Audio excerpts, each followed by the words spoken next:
The Cyberpunk 2077 universe is home to various fascinating concepts: immortality and digital consciousness, rogue AI, and late-stage capitalism, to name a few, all of which gets you cross-referencing to our very own world. And what better way to understand the effect such a world could have on us than through understanding cyberpsychosis, a condition that even our close friend Silverhand is affected by. Yep, you heard me right. Cyberpsychosis is the most generalized concept in Cyberpunk 2077, but that isn't the writer's fault, yours, mine, or even Daniel's. It's all actually a result of conditioning from the game itself. Corporate-owned media, organizations, and varying victims have led to an oversimplification of the condition, leading many astray and excluding important causes behind it. So today, I'm going to be discussing everything there is to know about cyberpsychosis and its victims. If you end up liking the video, please leave a like, dislike if you don't. Either way, let me hear your thoughts down below. Without any further delay,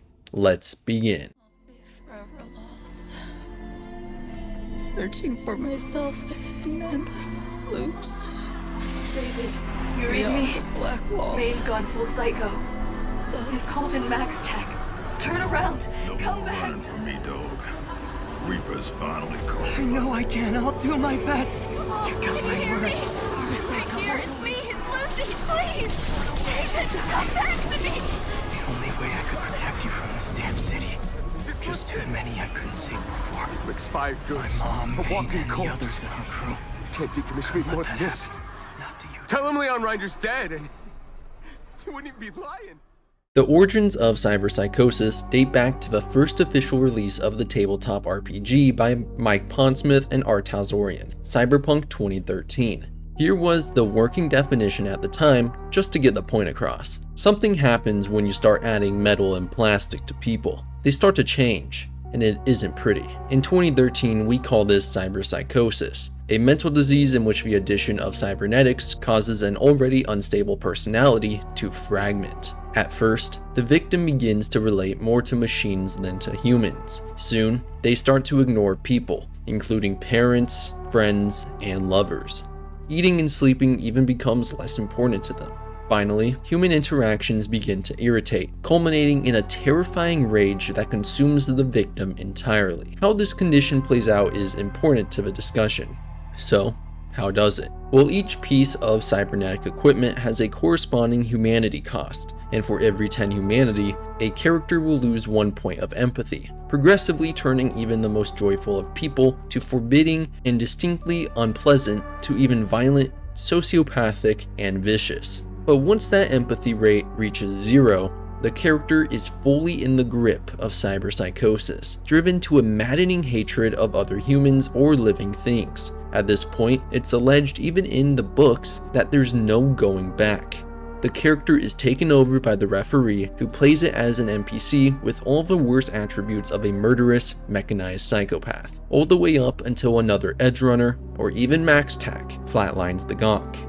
And this is how it's typically treated by both in-game sources and fans, an unrecoverable condition that is either true or false, a binary perspective that's entirely connected to how much chrome you have. But that's a misconception. Remember how cyberpsychosis tied into the concept of empathy. Some people are going to have much more to spare than others, and because of that, some people can tiptoe the line of going full Borg without experiencing symptoms, while others will flare up from a single implant. Here's a great statement from Mike Pondsmith that clears up some info from his Reddit account. Okay, so time to partially explain cyberpsychosis. First of all, it's a disorder that in part depends on the subject's overall internal susceptibility. Just like every person who drinks a lot at parties doesn't end up in alcoholic in the gutter, not everyone who gets loaded up on cyberware is going to automatically go cyberpsycho. You have to have an inherent susceptibility, which in the TTRPG is represented by the player's humanity stat. Humanity is not just a measure of one aspect of personality, but an overall measure of several elements, including the subject's ability to empathize and relate with others, their ability to absorb and rebound from mental and physical stressors, their ability to show compassion and flexibility to others,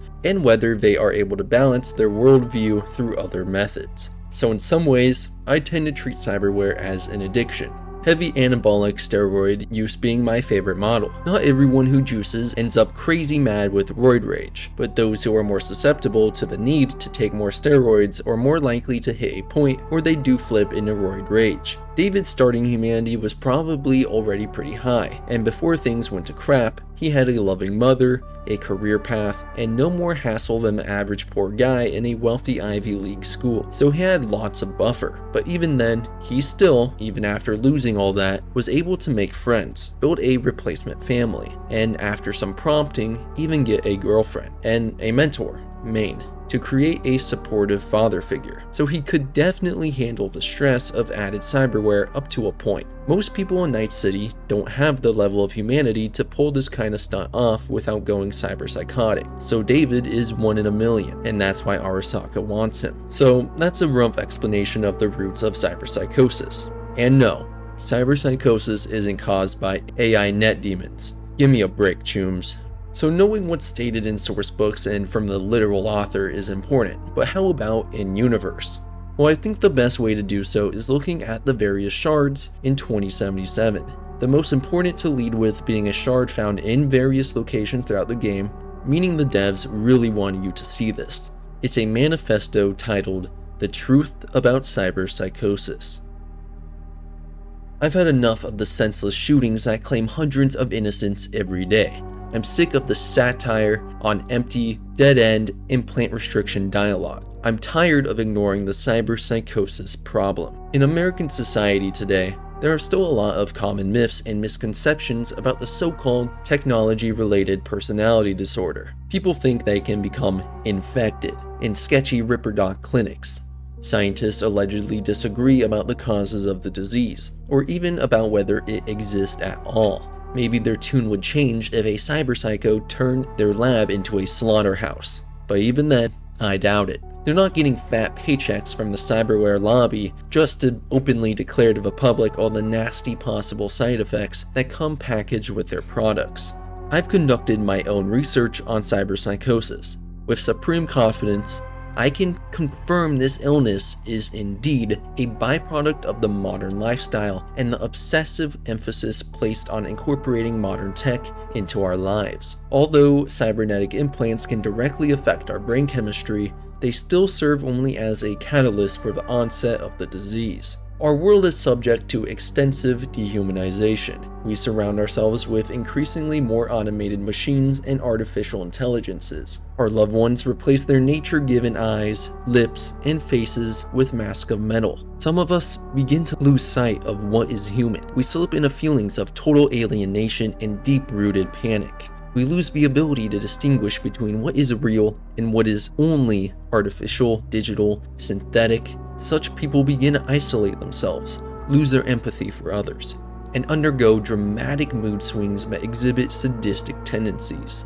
The most frightening component to all of this is that most will never be diagnosed. Not all cyberpsychos are known war veterans or former mercenaries equipped with Sandivistan reflex tech. Not all will go out in a blaze of gunfire with Bax tack. Many cyberpsychos in our world possess only a single implant, a knee, a liver. They are unseen, unnoticed. They lock themselves up and shut out their friends, colleagues, and loved ones. The world outside of the net and their delusions has disappeared from conscious thought. They are sick and alone, and no one is doing a thing about it. There is no eloquent summary to be made here. Let the value of this manifesto be measured by the fact that I was expelled from the Zeta Tech Cybernetics research team for having written it.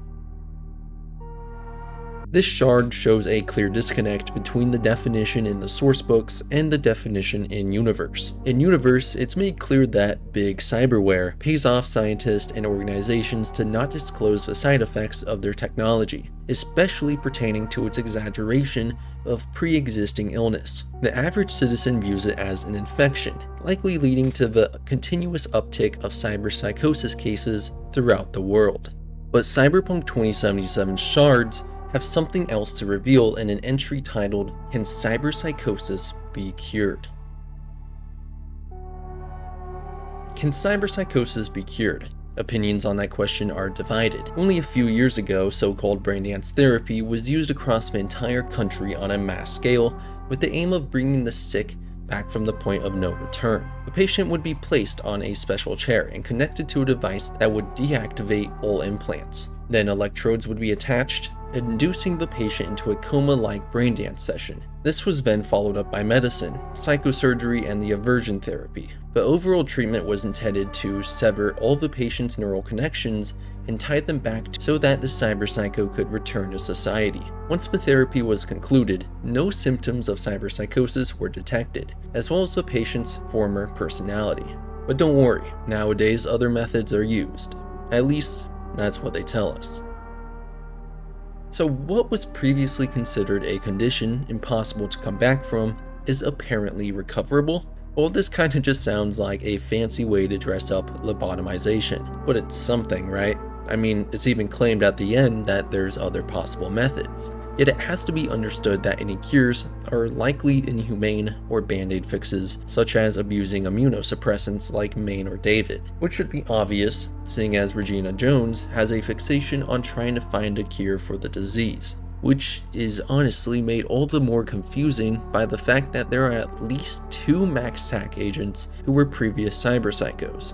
One such being Ares in the 2010s, put in charge of the Night City Cyberpsycho squad after personality reconditioning, and the second being Melissa Rory in the 2070s, a cyberpsycho shown in teaser trailers for 2077 and seen in-game as a MaxTac agent after reconditioning. An entry found in an NCP computer has this to say. Based on the latest research on the subject, it appears the patient suffers from relapses of antisocial behaviors. The recommended treatment approach is limited environmental stimulation and increased doses of neuroleptics. I'll remind you this is not an isolated case, but a fairly common problem among members of MaxTac. The NCPD is pushing for more resources to be put into cyberpsychosis research, but our facility simply can't accommodate an uptick right now. So it seems like there isn't some magic cure-all solution, but through reconditioning, therapy, lobotomization, or immunosuppressants, you can bring cyberpsychos back to the edge, albeit with varying results. Let's go ahead and organize the 4 different reasons someone might experience cyberpsychosis, or what at least appears to be cyberpsychosis. You see, there's a difference between the two. The actual definition obviously ties it entirely to pre-existing tendencies or psychosis being amplified by implants, while the in-universe definition is shaky at best and actually ignores this concept entirely. So while we, the players, might understand what is or isn't actual cyberpsychosis, the definition used by the average citizen of Night City is more akin to a blanket term about any chromed up gonk that starts doing some crazy shit. First being the most obvious from all the information I've told you, pre-existing mental illness and ongoing disassociation from humanity through Chrome installation. This is considered to be the true root of cyberpsychosis. Secondly, and thirdly, being rogue AI and general net running invasiveness, which happens to be one of the easiest to explain because we watched this happen with Songbird. As Blackwall, rogue AI begin to manifest in her personality and physical being, along with pre-existing issues of course, she begins to lash out at everything around her, to the point that the voices of the Black Wall entirely take over her thoughts, leaving her helpless to fight back and to even beg for her death. Let's not forget that MaxTac gets called after her as well. So again, per Pondsmith's claims, rogue AI don't cause actual cyberpsychosis. But from an outside perspective, if a person was taken over by rogue AI and started attacking everything in sight, it certainly would seem that way. Same for quick hacks and net running. When V uses the quick hack cyberpsychosis, it's not invoking actual cyberpsychosis but a false illusion of it. Following this idea, it wouldn't be far-fetched to claim that netrunners who spend too much time in the net can become disillusioned with reality or even begin getting their synapses fried from cyber attacks, all of which can lead to violent outbursts. In the Bloody Ritual Cyberpsycho sighting, Maelstrom cultists are attempting to summon Lilith from beyond. Now, the ritual itself is a bit misleading, as they are actually trying to bring a rogue AI from beyond the Black Wall into reality through a vessel. So it's all technical, not supernatural, but it provides a tangible occurrence to rogue AI or the net, sparking a bout of what appears to be cyberpsychosis. You can find a couple shards around the location that even claim this ritual is effectively hard resetting the subject and reformatting their brain to contain the new program. Sounds like Arasaka needs to hire Maelstrom. And lastly is corporate sabotage. Now this bit would seem more like a conspiracy if it weren't for how publicly known it is that corporations would gladly sacrifice the average consumer for their own benefit. This is perfectly encapsulated in Operation Carpe Noctem, a data shard that can be decrypted by V during the full disclosure side job. It reads, "For Night Corp internal use only. The tests have come back successful. The artificial intelligence CN07 has proven itself capable of bypassing commercial, device-specific, and macro security systems accessible to Night Corp employees of the lowest ranks. None of the test subjects were aware that this experiment was being conducted on them. In compliance with the orders it was given, CN07 focused mostly on subject HK13, which at the time of the experiment's commencement was classified as calm and empathetic. After a period of subliminal conditioning, as we predicted, HK13 began to display acute psychopathic behavior. The highlight was a dispute over coffee, during which HK13 strangled one of their colleagues, then jumped out the 16th floor window of the research facility. We will soon commence the next phase of the procedure and install CN07 onto the devices of the actual target." If that's not convincing enough, listen to this segment by Maximum Mike on Moral Rock Radio. Alright, listen up people, I've got a public service announcement.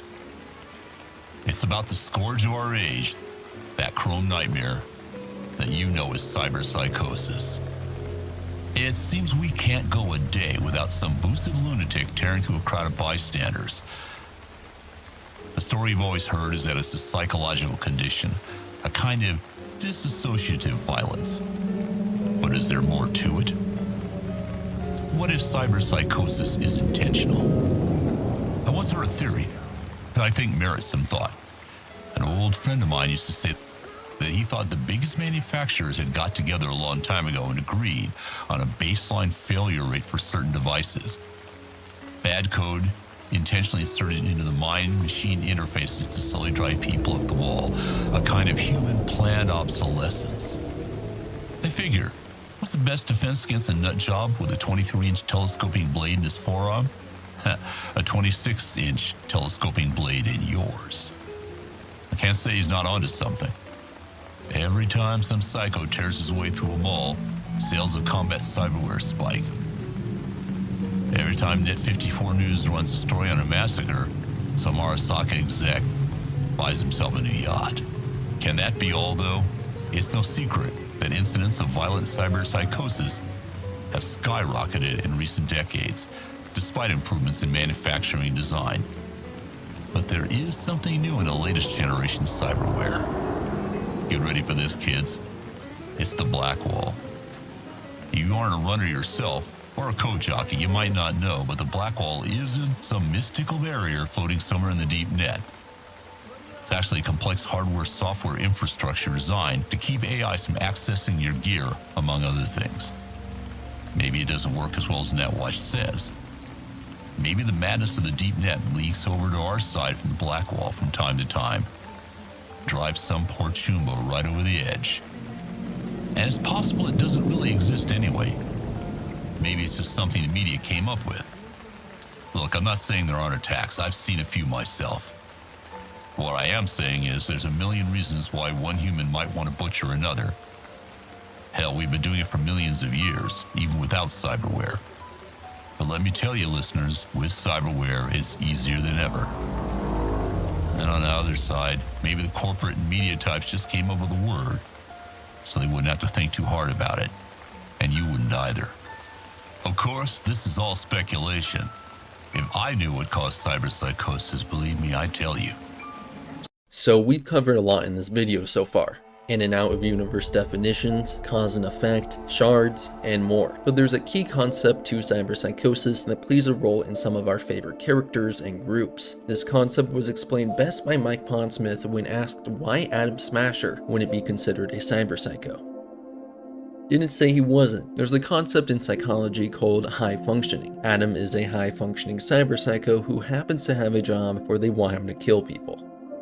Perhaps MaxTac aren't cured, but rather reconditioned to be high-functioning cyberpsychos, in a field of work that satiates their urges similar to Smashers. Maybe the same could even be said for gangs like Maelstrom, though less favorably in the eye of the law. So earlier I mentioned that Johnny Silverhand is indeed a cyberpsycho. Let's discuss that, because he's clearly high-functioning as well. Well, players of a TTRPG were actually introduced to this from essentially the beginning in the Never Fade Away adventure. Listen to this excerpt from when Silverhand discovers Alt's almost lifeless body during the 2013 Arasaka raid.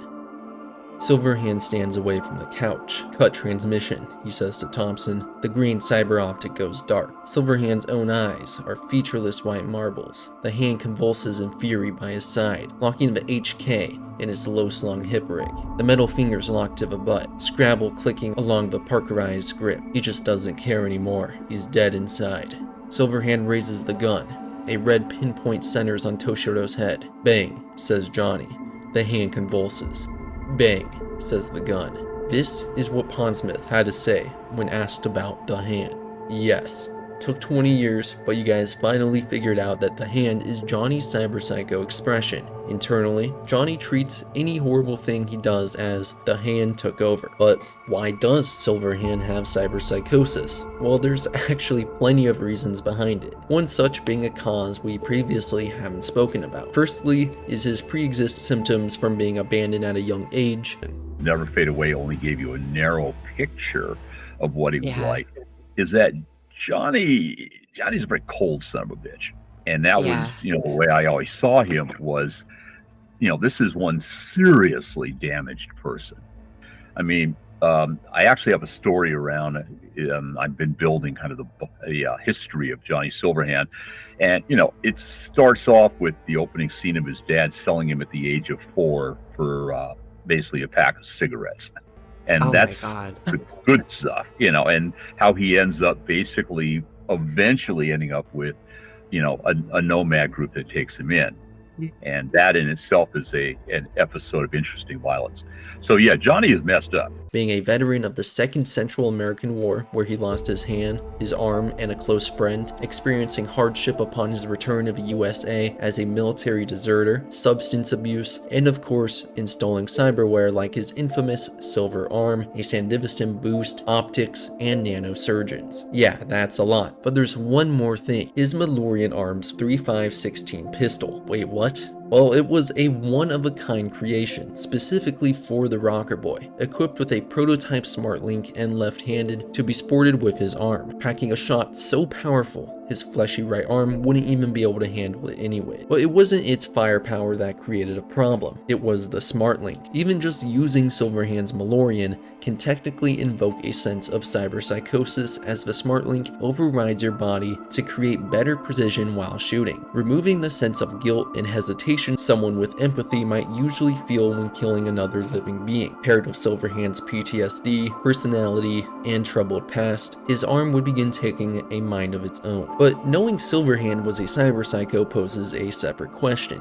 Why doesn't V get cyberpsychosis? I mean, the gonk lives in their head, and V even uses Johnny's Malorian. Well, the community's interest was summarized yet refuted so well by Reddit user GyroPyro32 that Mike Pondsmith actually responded, with a rather fleshed out explanation of cyberpsychosis, which he claims only partially explains it, as he could probably write a complete college thesis on this topic. He has an interesting excerpt on V though. He states, V is a different case. We don't know V's background. But even if V was full on corpo, they were able to hold it together even when they ended up with a dead rocker boy in their heads. Yeah, tell me about it. Johnny Silverhand's been in my head for the last 3 decades. In fact, having Johnny in their head probably helped V, because Silverhand's rage and attitude probably acted as a buffer for the psychological hits V is taking. It's like having a timeshare with a guy who's already half cyberpsycho and doesn't mind if V slaps stuff on their shared body. He's already crazy and violent. So, in summary, the reason V doesn't experience cyberpsychosis is at least in part thanks to Silverhand, taking the majority of the psychological hit due to being 2 people in a single body. Some things can likely be attributed to the relic as well, seeing as it's constantly rewriting V's brain. But I do want to say something a little controversial. The Edge Runner perk feels like a very obvious nod to early onset cyberpsychosis. Yeah, sure, it's not a full-blown cyberpsychotic break or empathy system, but it's definitely symptoms of low empathy. You're literally going into a fury mode with maniacal laughing in your head. Sorry, not sorry, devs. You'll never be able to convince me otherwise. And that is everything you need to know about cyberpsychosis. Let me know if I missed anything and all your thoughts down below. Do you think V could be considered a high-functioning cyberpsycho? Please remember to leave a like and subscribe if you enjoyed or learned something new. A huge thanks to all the channel members up on screen. It's been an amazing year, and I've had a lot of changes in my life. So truly, I look forward to entering the new year with you all and creating all the content I can. As always, have a great week, and I will see you later, chooms.